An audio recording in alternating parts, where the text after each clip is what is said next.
was 10 years old, locked in a room alone for a month because I had made a friend.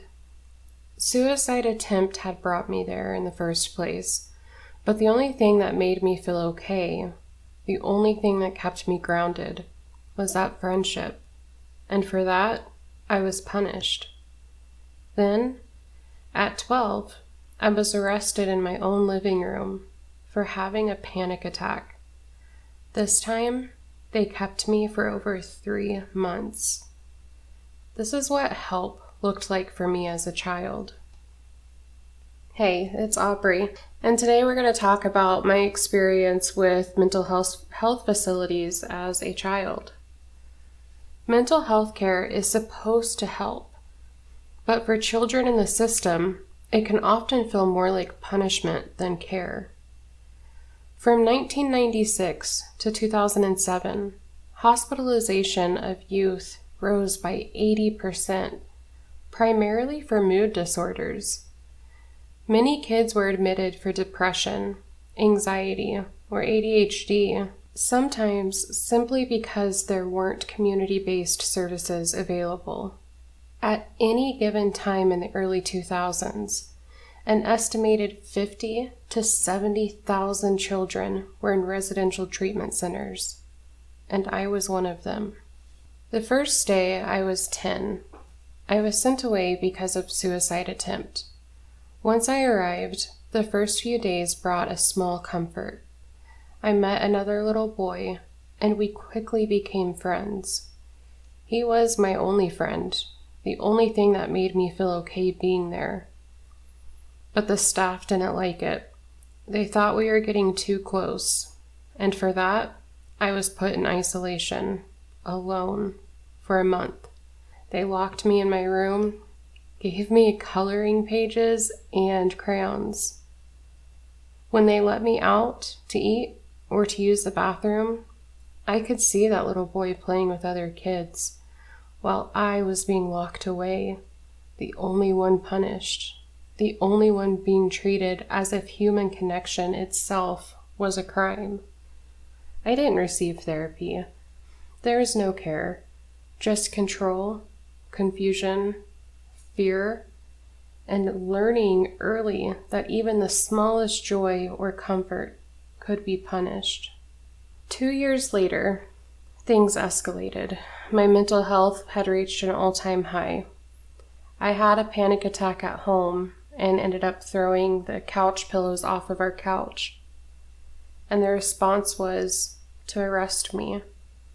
The cops showed up at my house, I was put in cuffs and taken away, and I ended up in another psych ward for over 3 months. The rules were strict, controlling, and dehumanizing. For the first 2 weeks, we couldn't talk to family or even see them, supposedly to help us adjust. Phone use had to be earned, and even then it was only for a few minutes. Inside, it literally felt like a prison. We sat in the day room all day, not allowed in our rooms unless it was quiet time or bedtime. Boys on one side, girls on the other.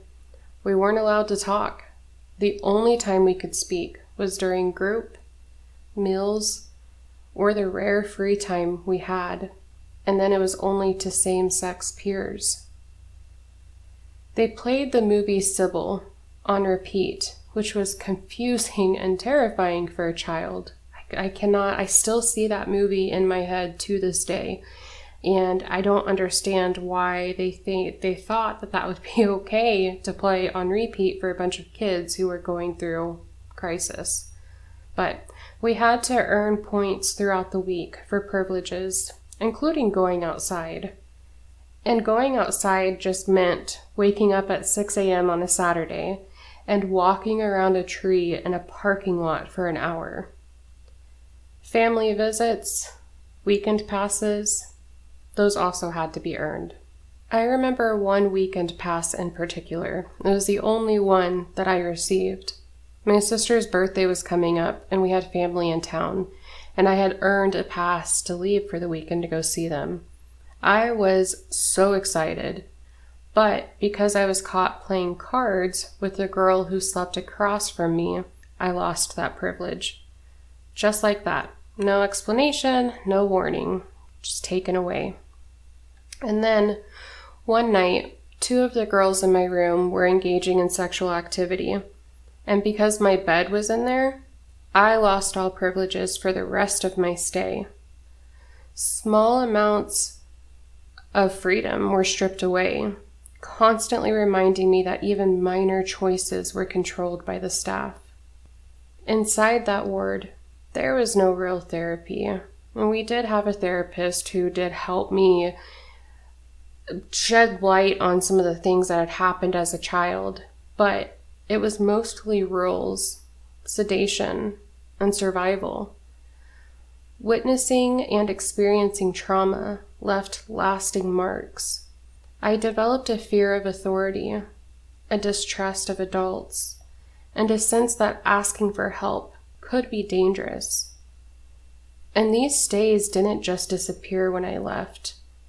They shaped my understanding of mental health and trust for years to come.